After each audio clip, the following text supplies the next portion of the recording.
Bismillahirrahmanirrahim. Assalamualaikum warahmatullahi wabarakatuh. Alhamdulillahi rabbil alamin, wal aqibatu lil muttaqin, wassalatu wassalamu ala ashrafil anbiya'i wal mursalin, wa ala alihi wa sahbihi ajma'in. Bapak-bapak, ibu-ibu, jemaah salat zuhur yang berhadir pada siang hari ini yang kami hormati dan kami muliakan.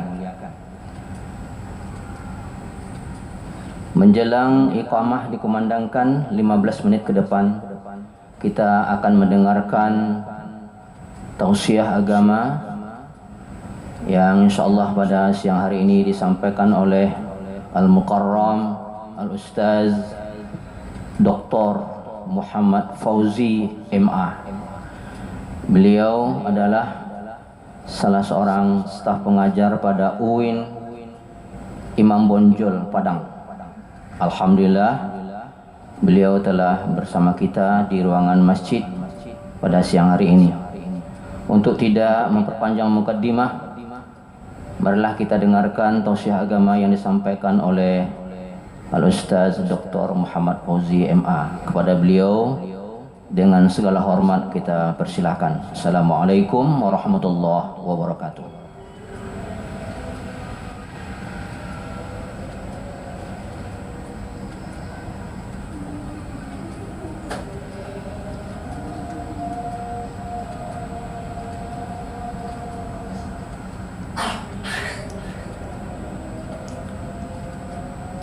Assalamualaikum warahmatullahi wabarakatuh.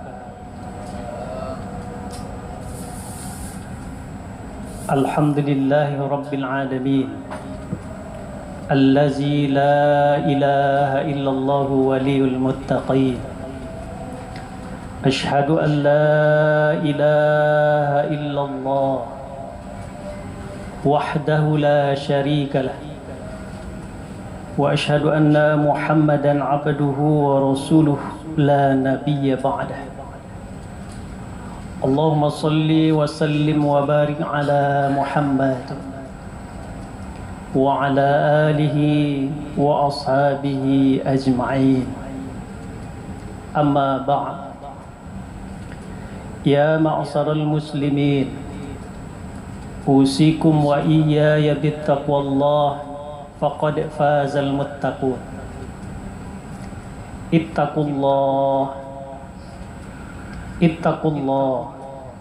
Ittaqullaha haqqa tuqatih wa la tamutunna illa wa antum muslimun.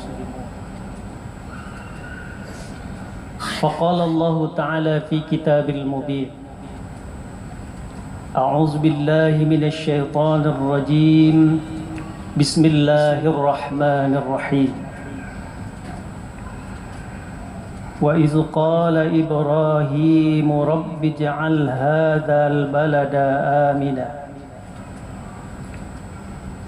wajnubni wa banayya an na'budal asnam. Rabbi innahunna adlalna katsiran minan nas, faman tabi'ani fa innahu minni wa man 'asani fa innaka ghafurur rahim.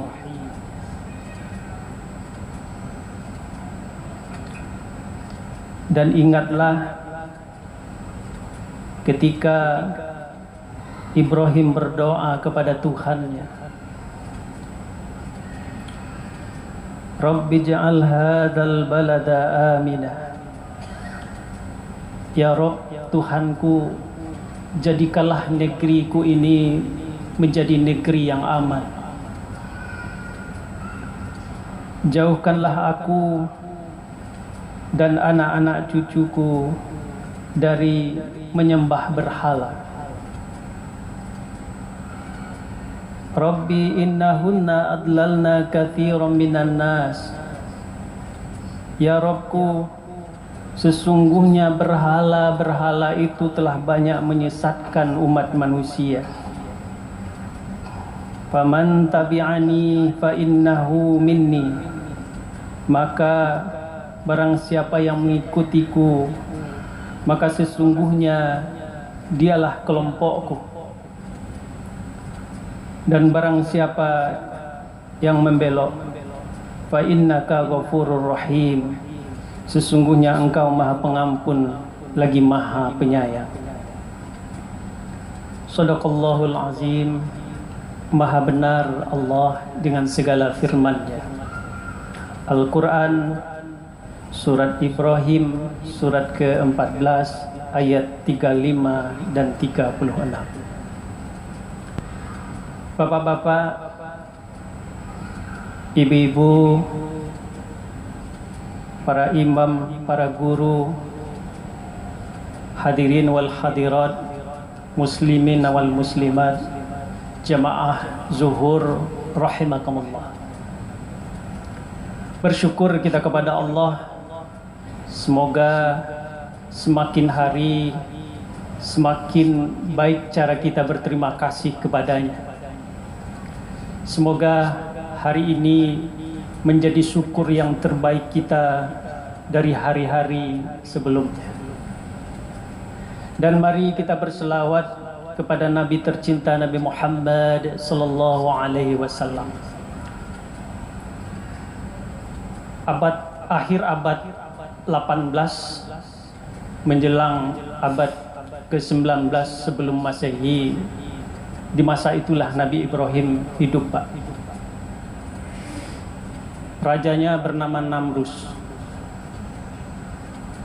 Namrus itu punya kebijakan bunuh para laki-laki. Tapi ayah dan ibu Ibrahim bisa membawa dia ke gua. Akhirnya Ibrahim selamat. Sampai tumbuh dewasa. Dan di saat itulah Ibrahim dibesarkan di bawah kekuasaan yang sangat kejam. Bahkan kekejaman itu mengusir Nabi Ibrahim dari tanah kelahirannya. Tidak hanya mengusir, bahkan direncanakan mau dibunuh. Tapi dengan qadarullah, ketika Nabi Ibrahim dibakar, ditumpukan api, Allah selamatkan Nabi Ibrahim.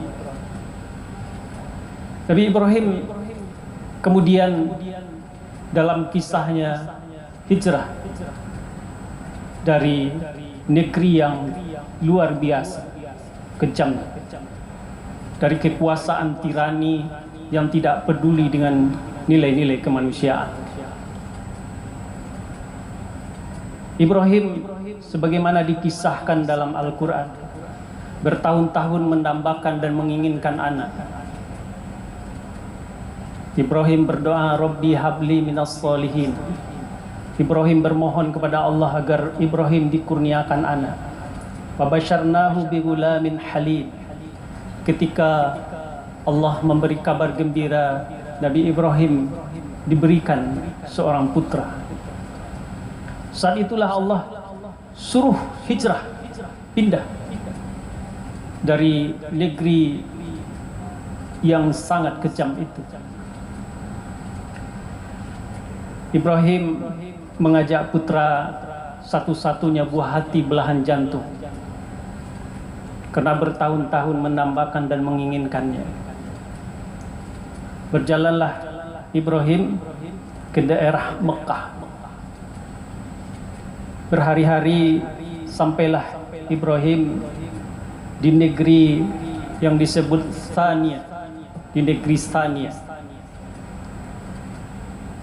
Dan di negeri itu Ibrahim meninggalkan Hajar dan anaknya. Ketika Ibrahim pergi, Hajar bertanya-tanya dalam hatinya, wahai suamiku, akankah engkau tinggalkan aku dan anakmu di negeri ini?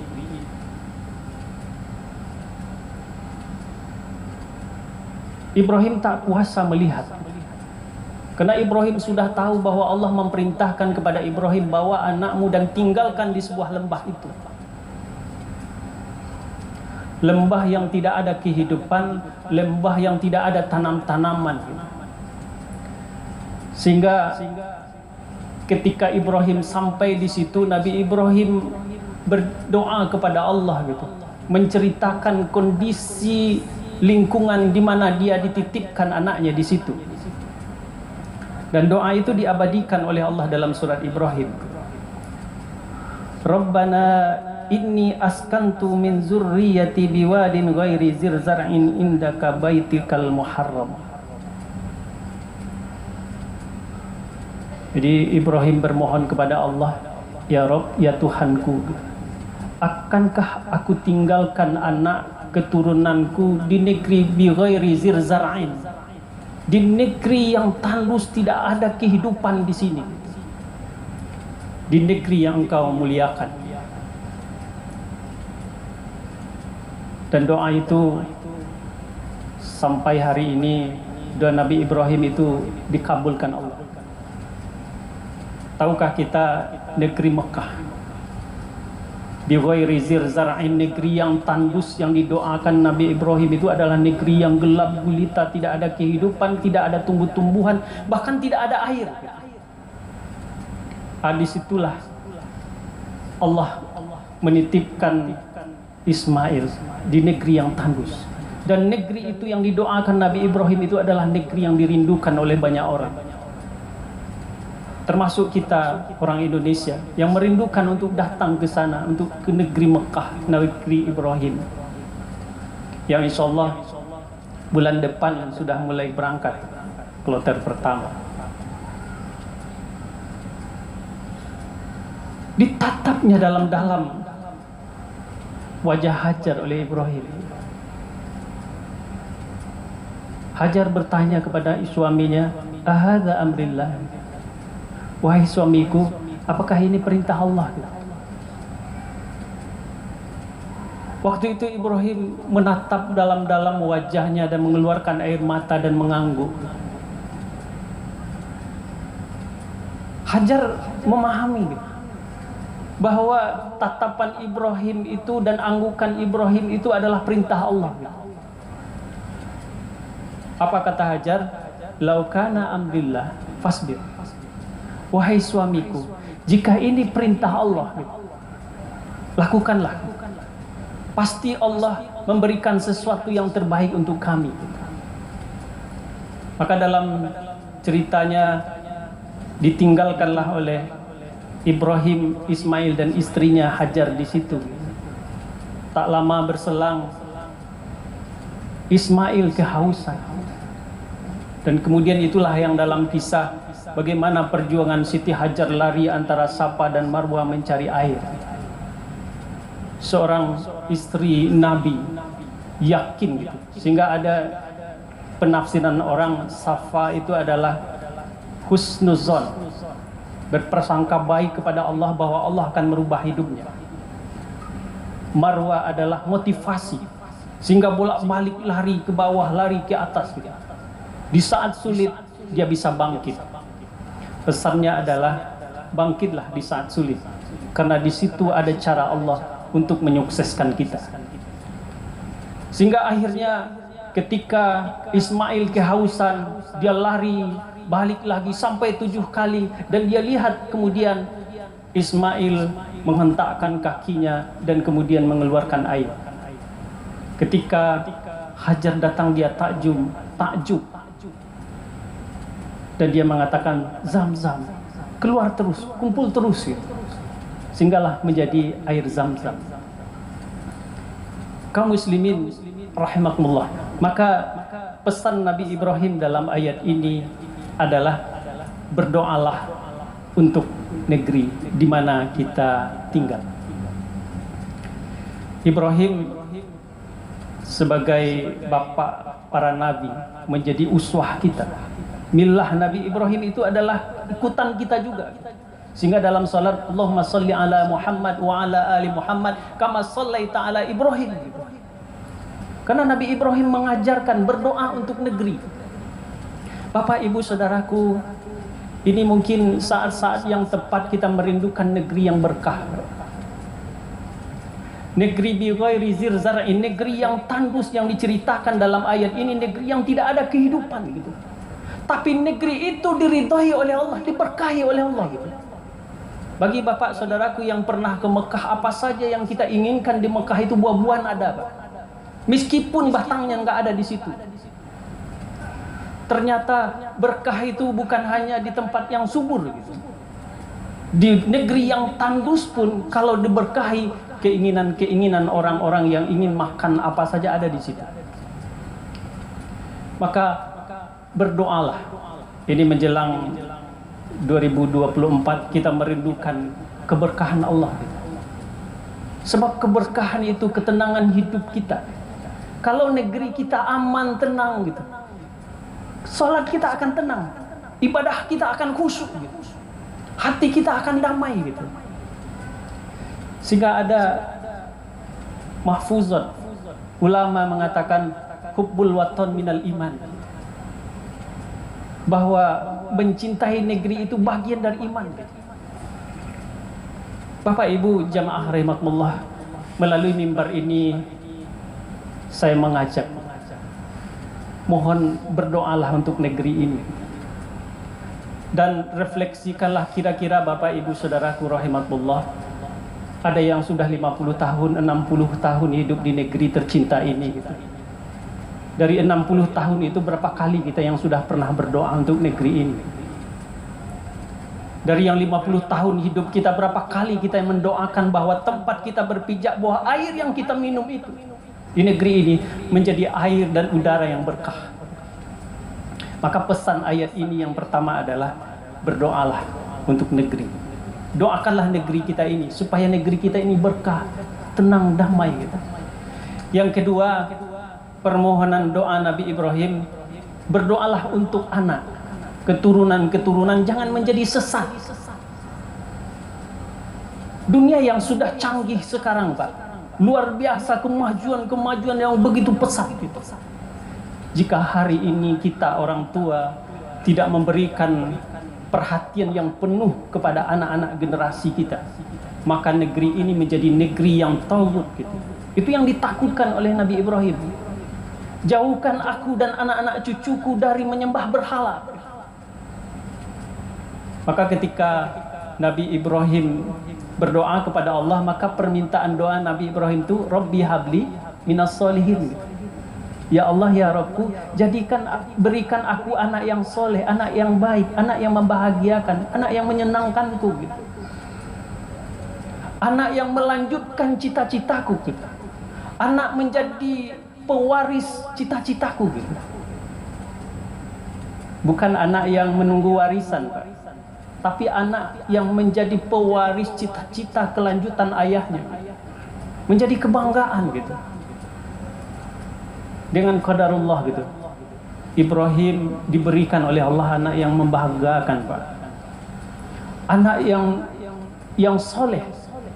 Fabasyarnahu bigulamin halim. Kemudian Allah memberi kabar gembira kepada Nabi Ibrahim. Ibrahim mendapatkan anak yang soleh. Bagaimana kemudian Allah mengisahkan dalam surat As-Saffat misalnya, ketika Nabi Ibrahim hendak menyembelihnya, ya bunayya inni ara fil manam. Ketika Nabi Ibrahim menyampaikan pesan Allah bahwa dia ingin menyembelih, ya abatif almat maru satajiduni insyaallah minas sabirin. Masya Allah, Pak, jawaban anak yang soleh. Ketika ayahnya meminta sesuatu, tidak ada jawaban gitu, kecuali mengiyakan.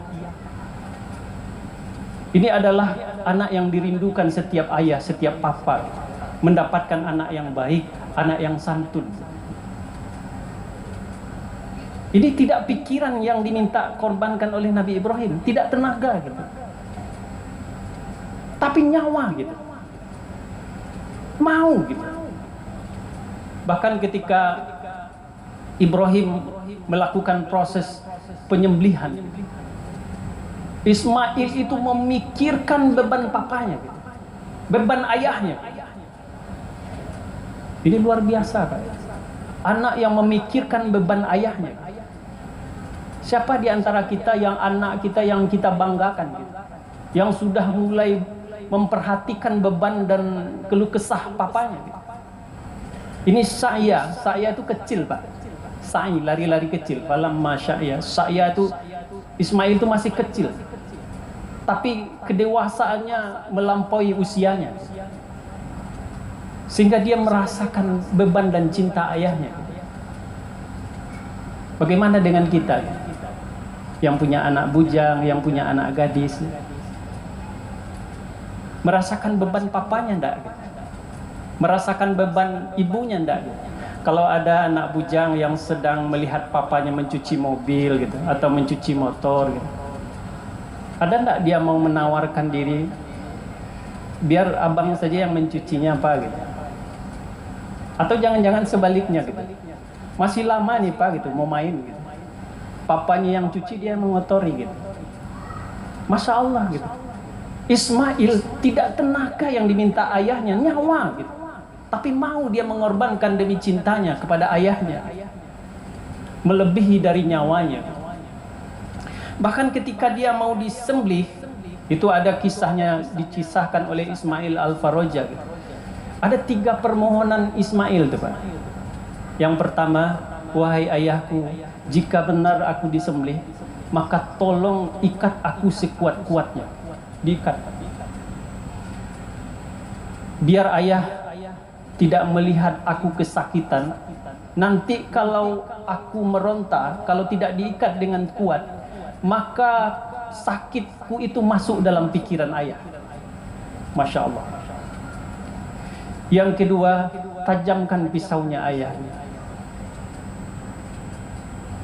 Dan itu menjadi sunnahnya ketika kita menyembelih binatang kurban. Yang ketiga, permintaan. Ini anak kecil Pak, Syai 9 atau 8 tahun gitu. Ayah, tolong buka gamisku gitu. Dan tolong jangan terkena darah gitu. Dan ayah, tolong berikan gamisku itu kepada bundaku. Itu permintaan anak yang baik Pak. Dia tidak ingin hidupnya itu membebani ayah dan ibunya. Maka pesan ayat ini Bapak dan Ibu, yang pertama kita berdoa untuk negeri, yang kedua berdoalah untuk anak-anak keturunan kita, supaya hidup kita ini mempunyai jejak yang kita kembangkan nanti, generasi penerus. Mudah-mudahan ini menjadi renungan bagi kita semua. Fa'tabiru ya ulil absar la'allahum turhamun. Assalamualaikum warahmatullahi wabarakatuh.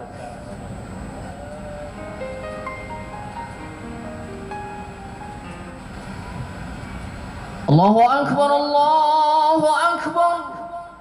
Asyhadu an la ilaha illallah. Asyhadu anna Muhammadar Rasulullah. Hayya 'alas salati, hayya 'alal falah. Qad qamatis salatu, qad qamatis salah. Allahu akbar, Allahu akbar. La ilaha